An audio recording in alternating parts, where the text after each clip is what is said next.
So students and learners, previous class में हमने आपको सॉलिड स्टेट से इसके टाइप्स, एमॉर्फस और क्रिस्टलाइन के डिस्टिंक्शन और इसके फीचर्स के बारे में एक्सप्लेन किया था और हमने आपको क्वेश्चन भी सेंड किया था। जिन लोगों को क्वेश्चन नहीं मिला होगा वो लोग इसको सब्सक्राइब करेंगे, तभी उनके पास ये क्वेश्चंस पहुंचेंगे। अब फर्दर डिस्कशन करने से पहले हम लोग उस क्वेश्चंस को सॉल्व करेंगे। कुछ स्टूडेंट्स ने इसके रिस्पांस भी भेजे हैं और उसको डिस्कस करने में वो उसको मिलाएंगे भी। तो क्वेश्चन डिस्कस करते हैं हम लोग। सबसे पहले आपको फर्स्ट क्वेश्चन दिया गया था, वाई आर सॉलिड रिजिड। हमने आपको कैरेक्टरिस्टिक्स ऑफ सॉलिड में इस बात को एक्सप्लेन किया था कि since the constituent particles of solids acquire fix position but can oscillate about their mean position, and this explains the rigidity in solid. The next one is second question, why do solids have a definite volume? हमने आपको ये बतलाया था कि since solids constituent particles are rigidly packed and contain negligible intermolecular spaces between them, hence they do not free to move about. This explains the fixed volume of the solid. The third one is the classification. Classification करना था आपको amorphous and solid में। इसके लिए आप दो column बना लेंगे। एक आप बना लेंगे crystalline and the second one is amorphous. और क्लासिफिकेशन फर्स्ट में आपको पूछ रहा था पॉलीयूरिथेन। पॉलीयूरिथेन क्या है स्टूडेंट्स? तो पॉलीयूरिथेन एक पॉलीमर है और हमने आपको बताया था कि most of the polymers, not all but most of the polymers belongs to the yes amorphous solid. तो पॉलीयूरिथेन क्या हो गया आपका? Amorphous. Most of the students का रिस्पॉन्स ये सही है, बिल्कुल करेक्ट आंसर किया उन्होंने। The next one is naphthalene. Naphthalene ball.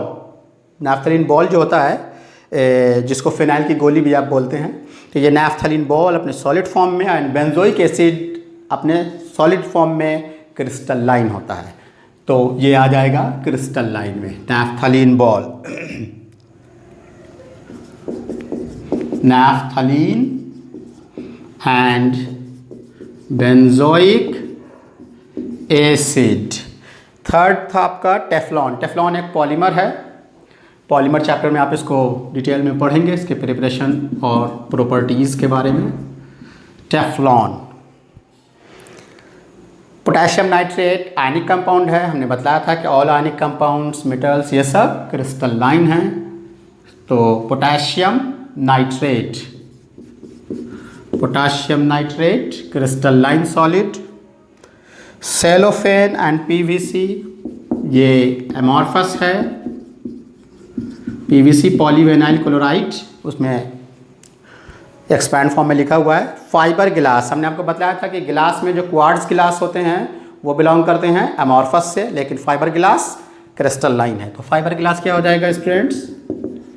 Crystalline fibre glass. And the next is copper. तो मेटल है, आप जानते हैं कि all metals belongs to crystalline solid. Yes.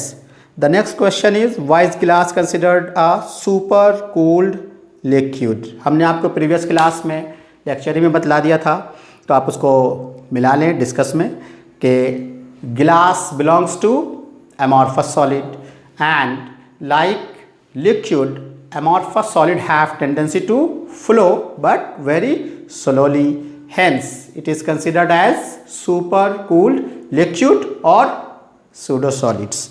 The next one is, ये क्वेश्चन भी कुछ स्टूडेंट्स ने सही भेजा है लेकिन कुछ का रिस्पॉन्स रॉन्ग भी है, तो आप इसको मिलाइए।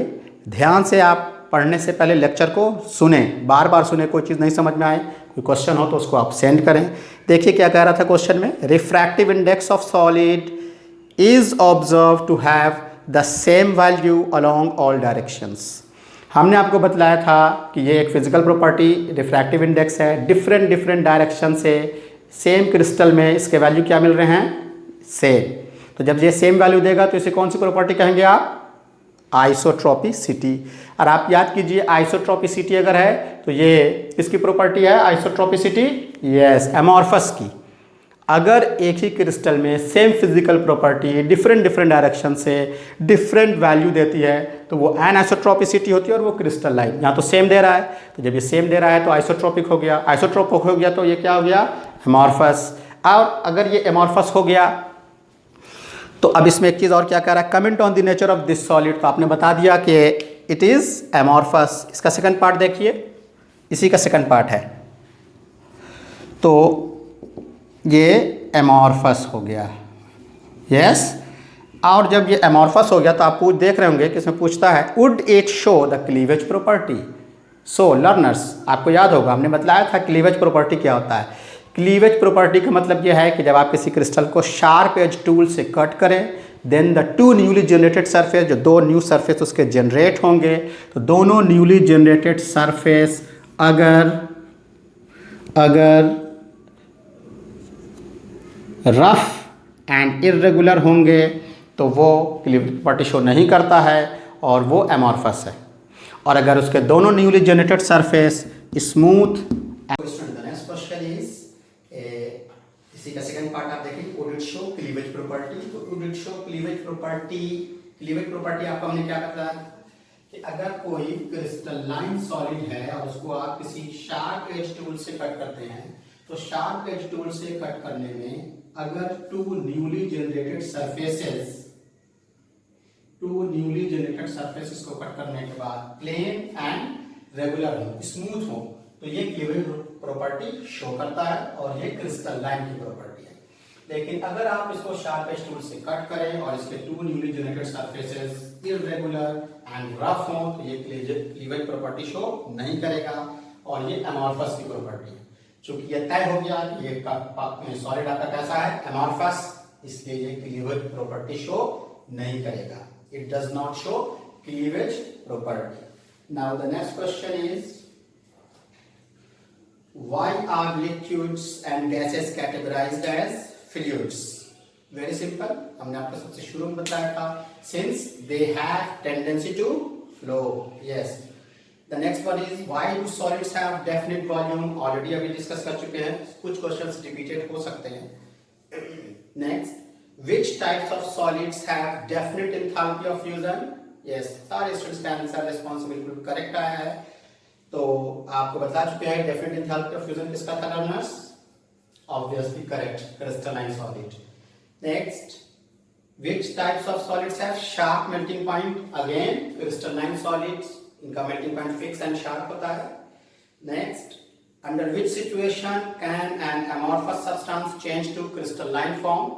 होप सो कि आपको याद हो, हमने आपको बताया था कि सर्टेन टेम्परेचर रेंज में कुछ ओल्ड बिल्डिंग्स, ओल्ड सिविलाइजेशन के जो विंडो पेन्स, विंडो ग्लासेस होते हैं, वो एक particular continuous heating and cooling के प्रोसेस में जाने के बाद एमॉर्फस किसमें कन्वर्ट हो जाते हैं, क्रिस्टलाइन में। तो क्या लिखेंगे आप, on continuous heating and cooling over a long period of time the amorphous can changes to crystalline form. Next question आप देखें क्या था, which of the following conditions favors existence of a substance in the solid state? Options भी इसमें हमने आपको दिया था, high temperature, low temperature, high thermal energy and weak cohesive force. High temperature पर स्टूडेंट्स आप जानते हैं कि मॉलिक्यूल्स की काइनेटिक एनर्जी ज्यादा होती है, वो फ्री हो जाते हैं मूव करने के लिए, ये किसी सॉलिड स्टेट के एग्जिस्टेंस का कंडीशन नहीं होगा। हाई थर्मल एनर्जी की वजह से उसमें काइनेटिक एनर्जी वही सेम चीज है, कहने का उसका ढंग बदल गया। Weak cohesive force liquid molecules के बीच एग्जिस्ट करता है, जो उसको बाइंड करके रखने के लिए नेसेसरी है। तो option is low temperature. Very good. जैसे आप देख सकते हैं वाटर में लो टेम्परेचर कीजिए, आइस में कन्वर्ट हो जाता है सॉलिड फॉर्म, तो लो टेम्परेचर होगा। Second, Which of the following is not a characteristic of crystalline solid? ये हमने क्लास में भी डिस्कस कर दिया था, उसी का कुछ ऑप्शंस सिर्फ चेंज किया गया है। तो इसमें आपको बताना था कि not characteristic of crystalline solid. आप देख रहे होंगे option is B. Yes, all students सबका बिल्कुल सही है, isotropic nature. And the next is which of the following is an amorphous solid? ये भी हमने आपको डिस्कस किया था, ऑप्शन सिर्फ चेंज करके पूछे गए। डिफरेंट कंपैरेटिव एग्जाम्स में ये क्वेश्चंस इस तरह से आए हैं। तो आपको इसका इंपॉर्टेंस पता चल रहा होगा। इसका भी आंसर आप लोगों ने बिल्कुल सही भेजा, quartz glass. Next, which among the following will show anisotropicity. Anisotropicity, और इसमें ऑप्शंस हमने दिया था। तो एन आइसोट्रोपिसिटी का ऑप्शंस दिया गया था, आप देख रहे होंगे, ग्लास, सेकंड ऑप्शन इज एनेबिया, third one is your plastic, and the fourth option is rubber. Hope so. इसका भी answer most of the students का करेक्ट है। आपको आइडेंटिफाई करना है, देख रहे हैं आप, ग्लास, रबर एंड प्लास्टिक। हमने एग्जांपल में बता दिया था कि these three category belongs to amorphous solid। NaBr ionic compound है। आयनिक कंपाउंड किससे बिलोंग करते हैं? यस, क्रिस्टलाइन सॉलिड से। तो आपको क्या बतलाना था? Which will show anisotropicity. So learners बतलाएं आपके एन आइसोट्रोपिसिटी किसकी प्रॉपर्टी है? क्रिस्टलाइन सॉलिड की। Anisotropicity is the property of crystalline solid. तो क्रिस्टलाइन सॉलिड जो होगा वही इसमें एन आइसोट्रोपिसिटी शो करेगा। तो क्रिस्टलाइन कौन हुआ? आयनिक, यानी NaBr। Option is B. Option is B, yes. The next one is, next question आप देखेंगे, एक डायग्राम बना हुआ है और उस डायग्राम में आपको आइडेंटिफाई करना है कौन सी प्रॉपर्टी है वो। बिल्कुल इसी से रिलेटेड चीज है। आपको हमने ये एक्सप्लेन भी किया था उस दिन, बिल्कुल सेम डायग्राम बना के ये क्वेश्चन पूछा गया है। आपको ये डायग्राम बना हुआ है क्वेश्चंस में और आपसे पूछा गया है ऐसे। आप तो डायग्राम देख के समझ गए होंगे, फिर भी एक बार क्वेश्चंस पढ़ देते हैं उनके लिए जिनके पास क्वेश्चन नहीं गया होगा। क्वेश्चन था, study the figure of the solid given below depicting the arrangement of particles, which is the most appropriate term used for the figure. इस फिगर के लिए सबसे एप्रोप्रिएट टर्म क्या है जिसमें ये प्रॉपर्टी शो की जा रही है? ऑप्शंस, इसके ऑप्शंस थे isotropy, anisotropy, irregular shape and amorphous nature। All students का रिस्पॉन्स इज करेक्ट है, बिल्कुल सही आपने कहा। आप देख रहे हैं सेम क्रिस्टल में डिफरेंट डायरेक्शन से एक पार्टिकुलर फिजिकल प्रॉपर्टी कैलकुलेट की जा रही है। तो ये क्राइटेरिया, ये सिचुएशन क्या कह रहा है? अरेंजमेंट ऑफ पार्टिकल है। तो इसमें कौन सी प्रॉपर्टी इसके लिए सही टर्मिनोलॉजी होगी? Arrangement of particles, which is the most appropriate term used for the figure is anisotropicity. Different direction से उसकी प्रॉपर्टी डिफरेंट मिलती है। Next question is, which of the following is true about the value of refractive index of quartz glass. दो चीज पर आप ध्यान देंगे। First of all, quartz glass कैसा सब्सटेंस है? Obviously amorphous. Quartz glass belongs to amorphous. और दूसरा चीज आप देखेंगे इसमें रिफ्रैक्टिव इंडेक्स। क्वेश्चन जब सॉल्व करें, क्वेश्चंस के की पॉइंट को पकड़ने की कोशिश करें and then establish relation between them, be keep in your mind. तो आप देखें कि एक है क्वार्ट्ज ग्लास। तो क्वार्ट्ज क्या हो गया भाई? एमॉर्फस। और रिफ्रैक्टिव इंडेक्स एक फिजिकल प्रॉपर्टी हो गई। तो क्वार्ट्ज ग्लास जब एमॉर्फस है तो किसी एमॉर्फस में फिजिकल प्रॉपर्टी का नेचर किसी भी डायरेक्शन से अभी फौरन आपको बताया गया क्या होता है? सेम। तो इस प्रॉपर्टी को क्या कहते हैं? आइसोट्रोपिसिटी। तो इसमें ऑप्शन पे क्या पूछ रहा है? Same in all direction, different in different direction, can not be measured, always zero. तो स्टूडेंट्स आप समझ गए कि ये क्या हो जाएगा? Isotropic. Isotropic means, iso means same in all directions होगा।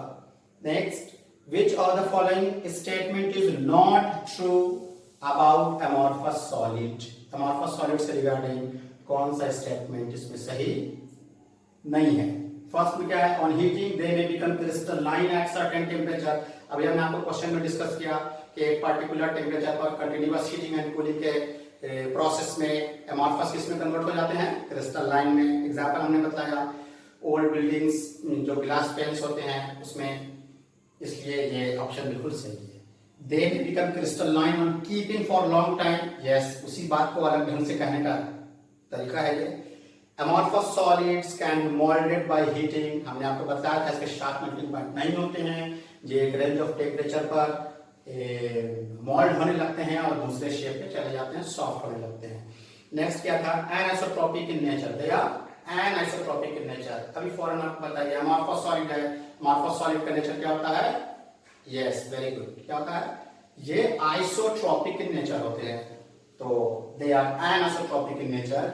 ये आपका सही ऑप्शन होगा, क्योंकि तो इसमें पूछ रहा था नॉट ट्रू अबाउट, तो कौन सी बात अमॉर्फस से रिगार्डिंग सही नहीं है? ये बात एनआइसोट्रॉपिक, एनोट्रॉपिक तो क्रिस्टलाइन होता है। तो ये क्वेश्चंस आपको सेंड किए गए थे, जिसको हम लोगों ने अभी डिस्कस किया। एंड नाउ आज का टॉपिक हम लोग स्टार्ट करते हैं। आज हम लोग बेसिकली स्टडी करेंगे क्लासिफिकेशन ऑफ क्रिस्टलाइन सॉलिड, जिसके बारे में प्रीवियसली हमने इंफॉर्मेशन दे दिया था। But students and learners, before going into the discussion about the classification of crystalline solid, एक इंपॉर्टेंट इंफॉर्मेशन के तौर पर आप कह सकते हैं, वो चीज आपको डिटेल में नहीं पढ़नी है, बट एक छोटी सी बात बूस्टअप के लिए आप जान लें। कुछ ऐसी प्रॉपर्टीज हैं जो एज ए होल किसी क्रिस्टलाइन सॉलिड में आइसोट्रॉपिक हो जाती है।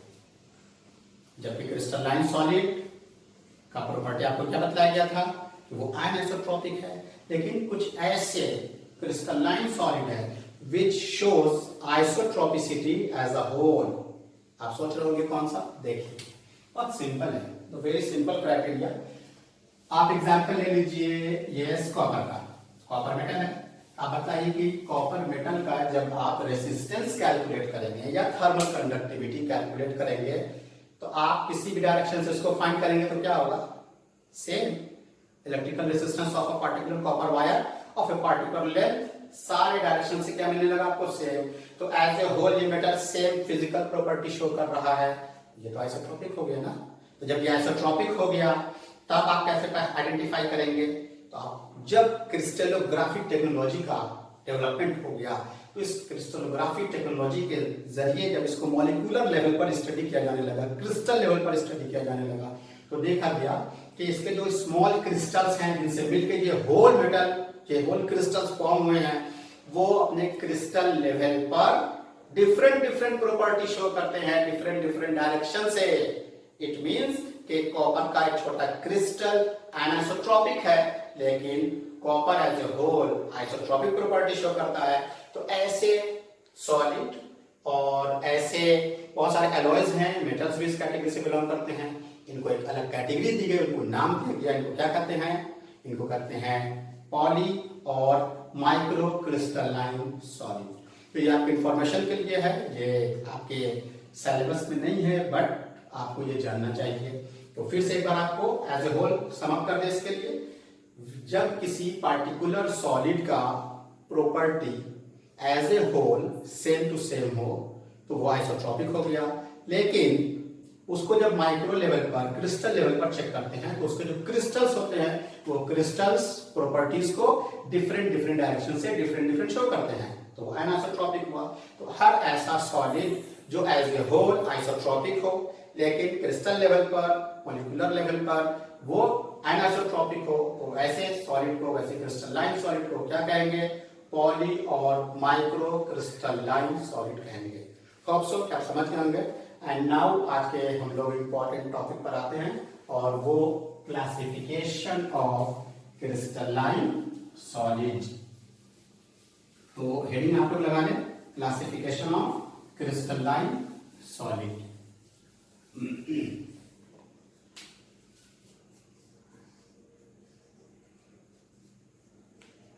Classification of crystalline solid, clear है? तो क्रिस्टलाइन सॉलिड के क्लासिफिकेशन को हम लोग कॉलम वाइज आइडेंटिफाई करते हैं, तो एक बेटर फॉर्म में आप उसको समझ सकेंगे। तो इसको देखिए, आप एक कॉलम ड्रॉ कर लें, एक तरफ लिखते हैं उसके टाइप्स, इधर हम लोग उसकी प्रॉपर्टीज के बारे में कुछ इंफॉर्मेशन ले लेंगे, जैसे कंस्टिट्यूएंट पार्टिकल्स। आपको याद होगा स्टूडेंट्स, हमने बताया था कि constituent particle means either atoms, ions और मॉलिक्यूल्स। यस, बाइंडिंग फोर्स यानी वो किससे आपस में अटैच्ड हैं, और इसी तरह से डिफरेंट अनदर प्रॉपर्टीज आता जाएगा, उसको हम लोग एक्सप्लेन करेंगे। तो क्रिस्टलाइन सॉलिड को बेसिकली 4 डिफरेंट टाइप्स में क्लासिफाई किया गया है। तो पहली कैटेगरी क्या है? पहली कैटेगरी है मॉलिक्यूलर क्रिस्टलाइन सॉलिड, और इस मॉलिक्यूलर क्रिस्टलाइन सॉलिड को भी फर्दर उसके कंस्टिट्यूएंट पार्टिकल के बेसिस पर 3 कैटेगरीज में डिवाइड किया गया है। एक को कहते हैं नॉन पोलर, एक को कहते हैं पोलर, और एक hydrogen bonded molecular crystalline solid. Clear? Second is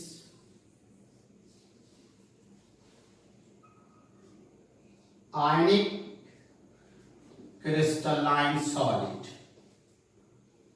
Third is metallic crystalline solid, and the fourth one is covalent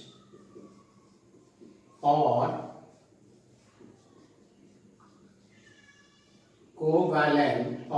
network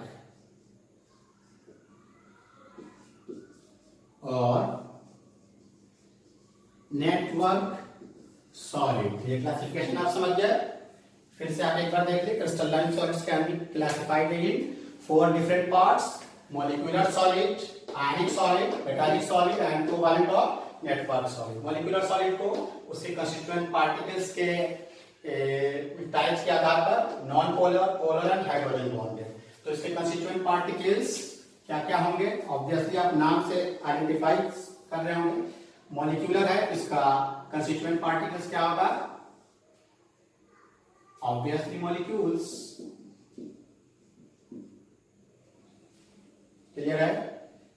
आयनिक के कंस्टिट्यूएंट पार्टिकल्स क्या होंगे? Cations and anions. मेटालिक के क्या होंगे? Positive metal ions in sea of free electrons। Clear है? Covalent और network solid के क्या होते हैं? Constituent particles, atoms.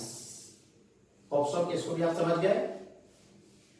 ये जो बाइंडिंग फोर्सेस है, मॉलिक्यूल के बाइंडिंग फोर्सेस, फिर उसके बाद आयनिक, मेटालिक, कोवैलेंट एंड नेटवर्क, इसको भी हम लोग लिखेंगे। आप इसको नोट करते जाएं, बुक्सों की जरूरत पड़ेगी इसको इरेज करने की।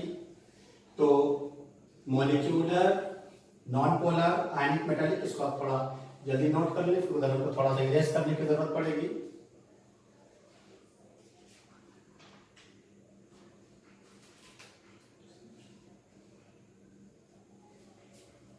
आप लिख ले होंगे। तो इसमें जो बाइंडिंग फोर्सेस है उस पर बात करते हैं। बाइंडिंग फोर्सेस मॉलिक्यूलर में एज अ होल हम नहीं लिखेंगे। मॉलिक्यूलर चूंकि 3 डिफरेंट पार्ट में डिवाइडेड है, तो अपने बाइंडिंग फोर्स के नेचर में भी इसमें डिफरेंस है। एज फॉर एग्जांपल के नॉन पोलर मॉलिक्यूलर सॉलिड अगर होगा तो इसको आप डिस्पर्शन फोर्स से ये बनते हैं। इनके बीच कैसा फोर्स वर्कआउट होगा? डिस्पर्शन। इसको हम लोग एक और फोर्स नाम दिया है लंदन फोर्स।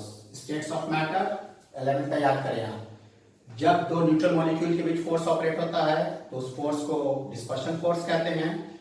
ऑन साइंटिस्ट के नाम पर इसका नाम लंदन फोर्स भी है। थोड़ा सा डिस्क्रिप्शन में बता देंगे कि ये कैसे वर्कआउट करता है, जिनको नहीं आता है वो समझ जाएंगे। पहले एक लिस्टिंग आपके सामने रख देते हैं। पोलर के बारे में आप जानते हैं कि इनके बीच कैसा फोर्स वर्कआउट करेगा? Yes, dipole, dipole force. Hydrogen bonded, hydrogen bonded, hydrogen bond होगा। इसको आप इस कॉलम में लिखेंगे, इसको आप इधर के कॉलम में लिख लेंगे। आयनिक कंपाउंड के जो कंस्टिट्यूएंट पार्टिकल्स है वो कैटायंस एंड एनायंस हैं। इसके बीच का फोर्स कैसा होगा? Very simple, electrostatical. इलेक्ट्रोस्टैटिक और coulombic forces of attraction. Clear है? मेटालिक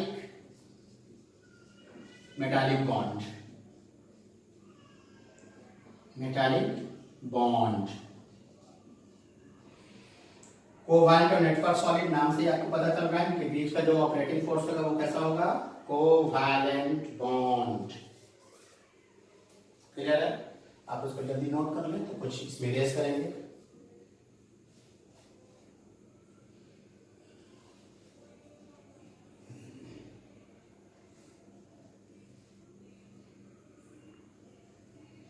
ऑप्सो के कंस्टिट्यूएंट पार्टिकल्स का कॉलम जो है, और ये आपने नोट कर लिया, फर्दर इसको प्रोसीड करते हैं। तो अब आप इसी कॉलम में इंक्रीज करते जाएंगे। एंड नाउ जो इसके कॉलम हम लोग आगे प्रोसीड करेंगे, कॉलम को एक कॉलम अब हम लोग इसका बनाएंगे फिजिकल प्रॉपर्टीज। तो आप एक कॉलम इंक्रीज कर लें फिजिकल प्रॉपर्टीज और एक कॉलम बनाने electrical property. Physical properties and electrical property. ठीक है? तो देखिए,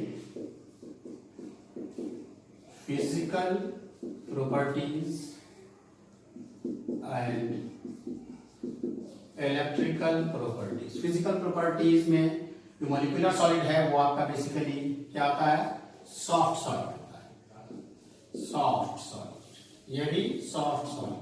उसके कंपैरिजन में hydrogen bond a little bit harder, not very hard, a little bit harder. इसको हम लोग लिटिल हार्ड। आयनिक सॉलिड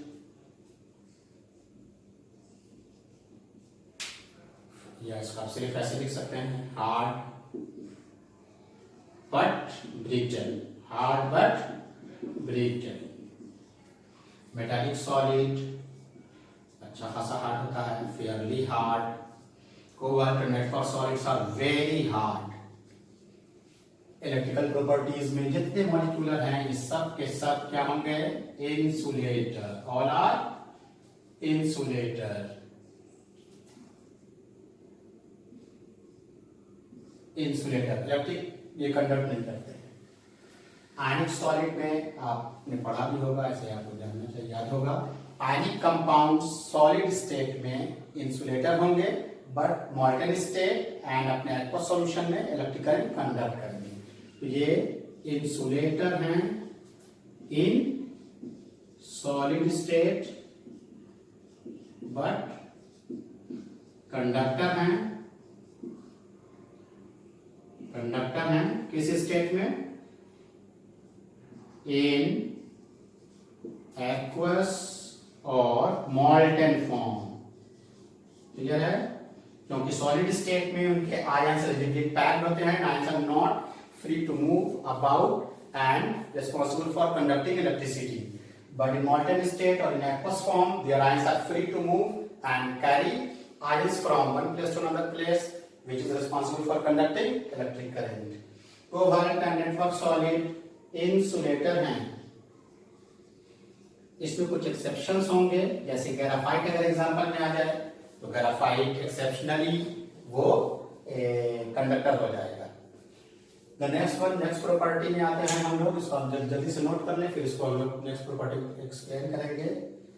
मेटालिक सॉलिड के लिए आप देख रहे हैं ये फेयरली हार्ड है और इसका कंडक्टिविटी जो है वो यहां आप देख लें, मेटालिक फेयरली हार्ड है, उसकी जो कंडक्टिविटी है उसको एक्सप्लेन कर देते हैं। वो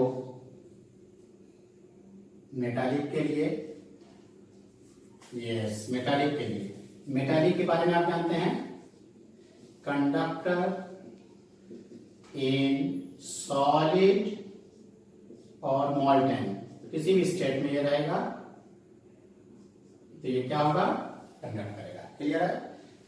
कोवैलेंट और नेटवर्क के लिए इंसुलेटर, कोवैलेंट एंड नेटवर्क यहाँ इंसुलेटर है। होप सो कि आपने इसको नोट कर लिया होगा। नेक्स्ट प्रॉपर्टी आप देखें इसका मेल्टिंग पॉइंट। नेक्स्ट प्रॉपर्टी हम क्या लिखेंगे? Melting point. आप इसी कॉलम को प्रोसीड करेंगे। Melting point, very simple. Melting point,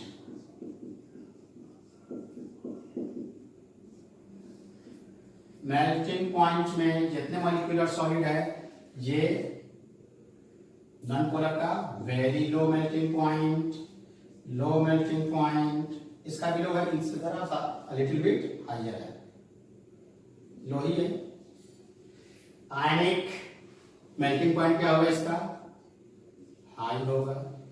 metallic का melting point very high, covalent का वेरी हाई। मेल्टिंग पॉइंट की ये प्रॉपर्टी हो गई। नेक्स्ट कॉलम होप्स कि आपने नोट कर लिया होगा। नेक्स्ट कॉलम में आप इधर इसको भी नोट कर लें, इसको भी जल्दी से आप नोट कर लें।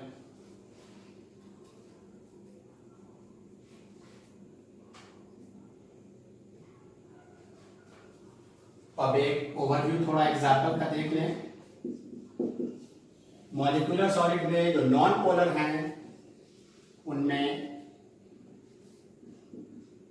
हीलियम, आर्गन, हाँ अगर कंफ्यूजन होना तो आप जरा समझ लें। ये जो ऑब्जेक्ट है आप सोच रहे होंगे कि ये गैसियस सब्सटेंस है, ये कैसे हो गया? तो आप एक बात समझ लीजिए, इसके उस फॉर्म की बात की जा रही है when it is in its solid state. B keep in your mind, don't confuse. Helium जब अपने सॉलिड स्टेट में होगा तब ऐसा होगा, आर्गन जब अपने सॉलिड स्टेट में होगा तब ऐसा होगा। CCl4 ये सब नॉन पोलर के एक नॉन पोलर में आप और देख सकते हैं CO2। अब CO2 गैस है? No, it is solid ice कहलाता है, जबकि अपने सॉलिड फॉर्म में रहता है। ड्राई आइस से सॉलिड आइस आप इसको जोड़ गए, आपने सुना होगा यूनिट क्लासेस में। ड्राई आइस कब? जब भी अपने सॉलिड स्टेट में रहता है तब। नेक्स्ट पोलर में आप देख ले, पोलर कंपाउंड के एग्जांपल क्या है? HCl, SO2, NH3, ये सब जब अपने सॉलिड स्टेट में होंगे तब। ये बात आप माइंड में रखें।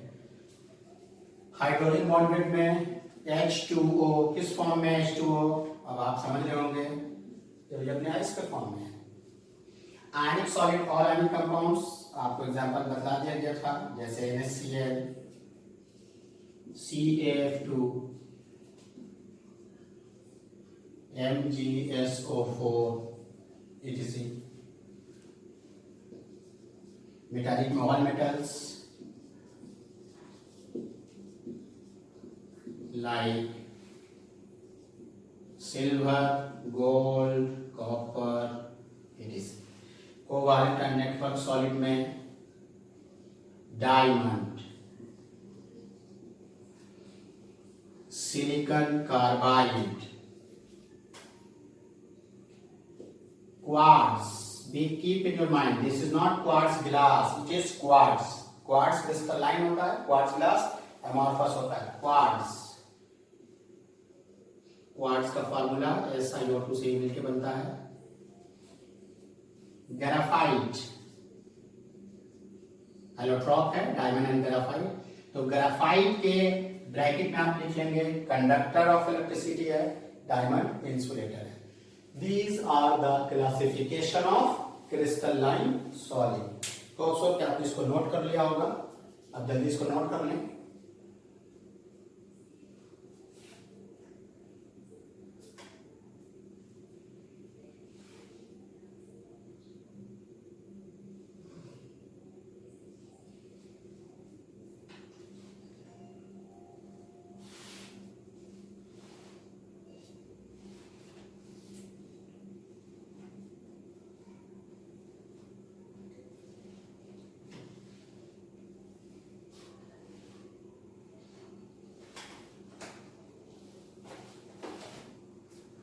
So students and learners, hope so कि आपने इसको नोट कर लिया होगा।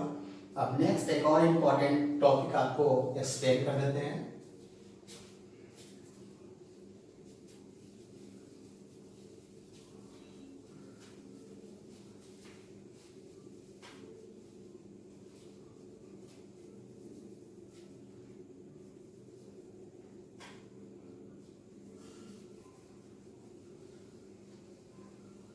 जल्दी आप उसको नोट कर लें।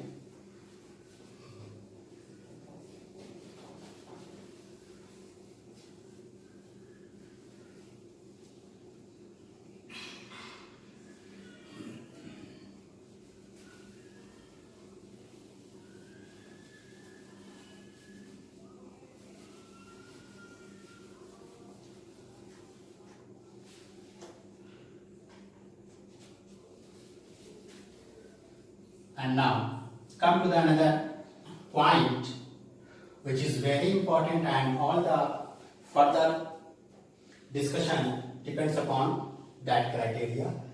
ये डायग्राम जो आप देख रहे हैं, इस डायग्राम को आप नोट कर लेंगे और इस पर हम लोग एक एक्सप्लेनेशन आपको भी बताते हैं।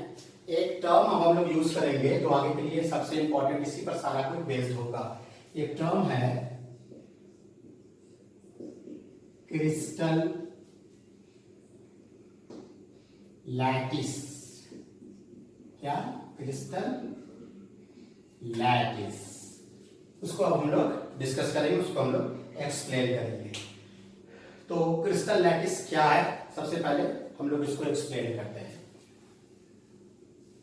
एक डायग्राम जो यहां आप देख रहे हैं उसको जल्दी आप ड्रॉ कर लें।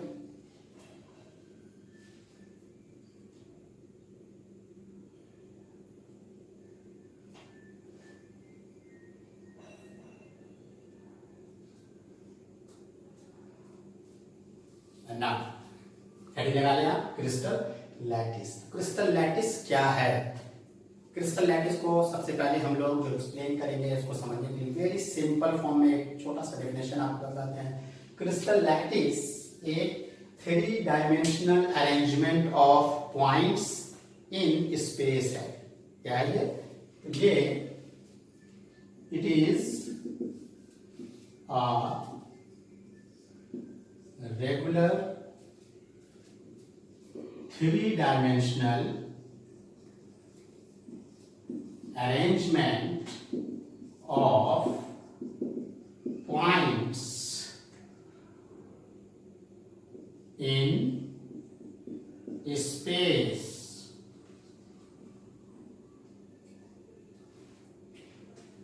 और क्रिस्टल। फिर से आप समझिए, पॉइंट्स देख के आप कंफ्यूज ना हो। Points means the constituent particle of crystalline solid, means it represent either atoms, molecules और आयंस।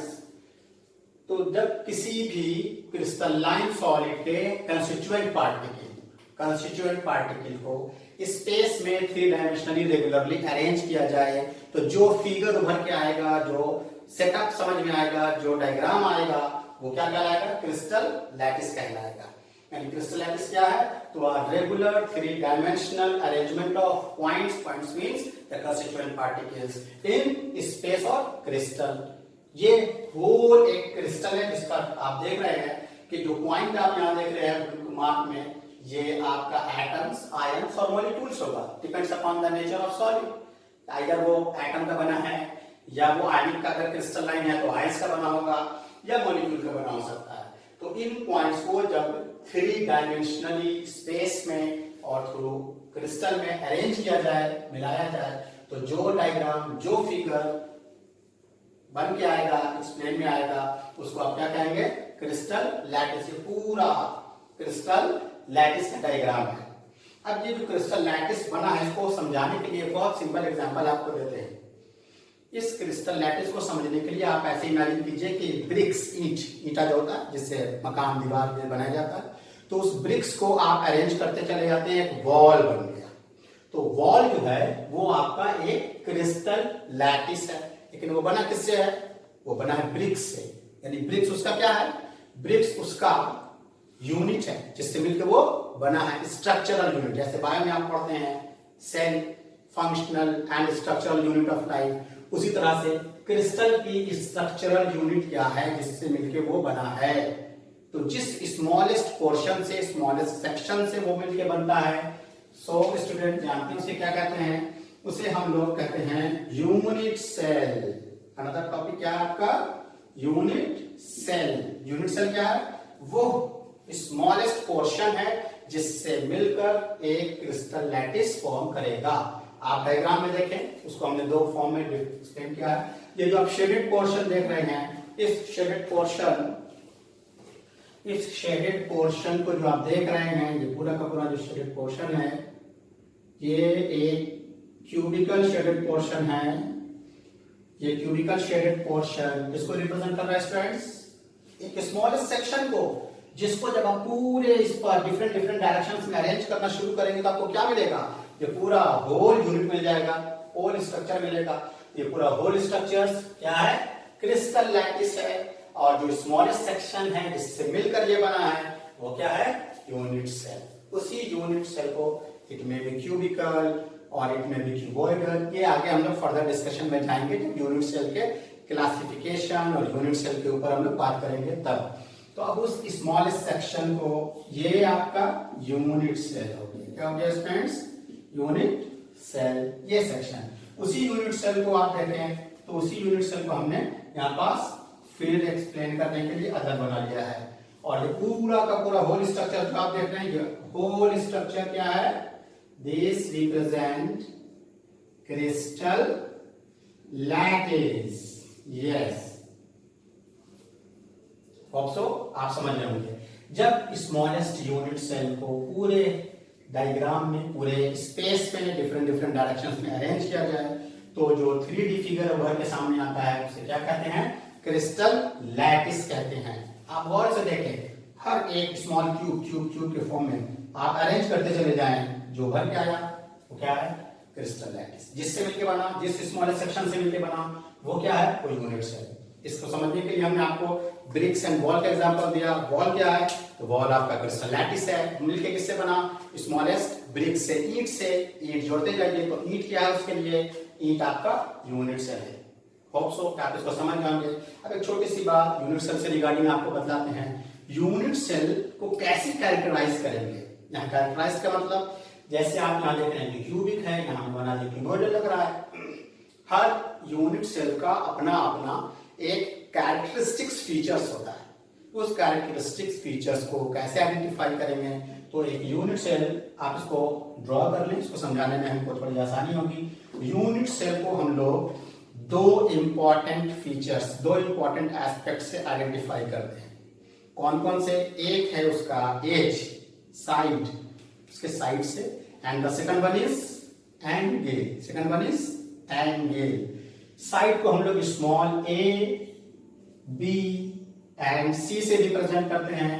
आप यहां देख रहे होंगे, ये आपका ब्रेड्थ को रिप्रेजेंट कर रहा है ए, लेंथ को रिप्रेजेंट कर रहा है स्मॉल बी, एंड हाइट को रिप्रेजेंट कर रहा है सी। और उनके बीच जो एंगल है उसको हमने अल्फा, बीटा और गामा से रिप्रेजेंट किया है। इसको आप उलट फेर करके अपने मन से जैसे तैसे नहीं ड्रॉ करेंगे। इसकी पीछे की लॉजिक है, वो भी हम आपको एक्सप्लेन करेंगे। कब अल्फा कहना है, कब बीटा कहना है, कब गामा कहना है। तो इस डायग्राम को आप जल्दी से रफली ड्रॉ कर लें, तो हम आपको इसके ट्रिक को भी सिखलाएंगे कि कैसे आप इसको आइडेंटिफाई करेंगे और इस फीचर्स को आइडेंटिफाई करने में हेल्प मिलेगा। तो आप देखें, वो जो डायग्राम आपने ड्रॉ कर लिया होगा, यूनिट सेल के फीचर्स को आइडेंटिफाई करने के लिए सबसे पहले आप जान लें कि ये ईच पॉइंट, हमने आपको बता दिया था ना, पॉइंट्स क्या है, yes, the constituent particles which represent atoms, ions और molecules। तो पॉइंट्स जब कहा जाए, it is not a mathematical point, it is either atoms, ions or molecules, यानी constituent particle। तो each point in the crystal lattice represent the crystal site or crystal point। It may be atom, ion or molecules। And when these points are joined by a straight line in different directions, it forms the edges, the sides, and the three sides A, B, C and the angle between them alpha, beta and gamma. These together कितने parameters हो गए? 3 side और 3 angle, 6 parameters. यही 6 parameter यानी 3 angle और 3 side किसी भी unit cell को कैरेक्टराइज कराते हैं। One more thing, the side A, B and C may or may not be mutually perpendicular to each other। ये मत सोचें आप कि ये परपेंडिकुलर होगा क्यूबॉइडल में सर ने बनाया है, बिल्कुल नहीं। No, it may or may not be perpendicular to each other. हमने बताया कि जब आपको फर्दर इसका डिस्कशन देंगे, क्लासिफिकेशन करेंगे तो उस पर ये सब बातें होंगी, लेकिन ये बात आप समझ लें कि ए, बी और सी म्यूचुअली परपेंडिकुलर हो भी सकते हैं, नहीं भी हो सकते हैं। फर्दर क्लासिफिकेशन की बात है। अब आते हैं आपको ये बताने के लिए कि आप अल्फा, बीटा और गामा को कैसे आइडेंटिफाई करेंगे। वेरी सिंपल ट्रिक है। यहाँ पे right hand rotation rule follow किया गया है लाइक दिस। जिधर घड़ी मूव करती है ऑब्वियसली ऐसे एंगल का डिस्क्रिप्शन ऐसे चलेगा, अल्फा, बीटा, गामा। अब इसको समझने के लिए वेरी सिंपल ट्रिक, एक सर्किल ड्रॉ कर लें, ए, बी, सी, इसके नीचे अल्फा, बीटा एंड गामा। जिसको फाइंड करना है उसको आप हाथ रख कर छुपा दें। क्लियर है? यानी अल्फा, तो अल्फा के सामने जो आपको जो बच गया कौन सा साइड दिखाई दे रहा है? B and C. Means alpha is the angle between the side B and C. Let us have a look. Alpha is the angle between the side B and C. आप यहां ड्रॉ करें, इस rule को follow करें, alpha, beta, gamma और उस पर आप एबीसी लिख दें। जिसको फाइंड करना है, जिस एंगल को किसके बीच होगा उसको क्या करें आप? छुपा दें। जब छुपा देंगे तो कौन सा साइड दिखेगा? B and C. तो alpha is the angle between B and C. देखिए तो alpha is the angle between side B and C. Similarly आपको फाइंड करना है बीटा, तो आप क्या करें? बीटा के पार्ट को छुपा दें। तो क्या लिखा आपको? C and A. It means beta is the angle between side A and C. Let us have a look to the diagram. आप देख रहे कि बीटा सी और ए के बीच एंगल है। In the similar fashion gamma is the angle, तो आप इसको छुपा दें तो क्या दिखा आपको? बोलिए students, A and B. It means gamma is the angle between A and B. तो आपको क्या पता चला? जिस एंगल को फाइंड करना है उस एंगल के करस्पॉन्डिंग वाले साइड को छुपा दें। जो साइड दिखेगा उसी का वो फॉर्म करने वाला एंगल हो जाएगा। होप सो कि आप इसको सीख गए होंगे और आपने इसको ड्रॉ कर लिया होगा। ओके, नाउ अब इसके क्लासिफिकेशन की बात हम लोग करेंगे। छोटा सा क्लासिफिकेशन बताते हैं, फिर उसको हम लोग क्वेश्चन सेंड करेंगे, हम आपको असाइनमेंट सेंड करेंगे। और जिन लोगों ने सब्सक्राइब नहीं किया होगा, क्वेश्चन अगर उनको लेना है तो वो क्वेश्चन जरूर ले लेंगे और इसके रिस्पॉन्स को जरूर सेंड करेंगे। दूसरी एक और बात जान लीजिए, अगर कोई इसके क्वेश्चन को आप सॉल्व नहीं कर रहे हैं, लैगिंग में हैं, तो आप ऐसा बिल्कुल मत करें, क्योंकि क्वेश्चन के सॉल्व करने से आपका कंसेप्ट क्लियर होता है, आपको और आगे फर्दर पढ़ने में इंटरेस्ट मिलेगा। अगर आप उसको लैग करते चले जाएंगे तो आप इसको समझ नहीं पाएंगे। सो आप इसको फर्दर अंडरस्टैंडिंग के लिए क्वेश्चन जरूर सॉल्व करें और अपना फर्दर क्वेश्चंस भी आप सेंड कर सकते हैं। तो फर्दर क्वेश्चंस कुछ पूछना हो तो आप उसको सेंड करेंगे। तो अब एक छोटी सी बात सिर्फ बता के हम लोग आज का डिस्कशन क्लोज करेंगे और क्वेश्चन जरूर सॉल्व करेंगे आप, और क्वेश्चंस को पाने के लिए आप इसको सब्सक्राइब कर लेंगे इसके चैनल।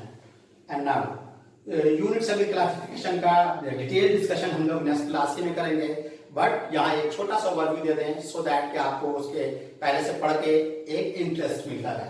तो हम लोग फर्दर डिस्कस जब करेंगे यूनिट सेल के क्लासिफिकेशन पर, ये आगे डिस्कशन होगा।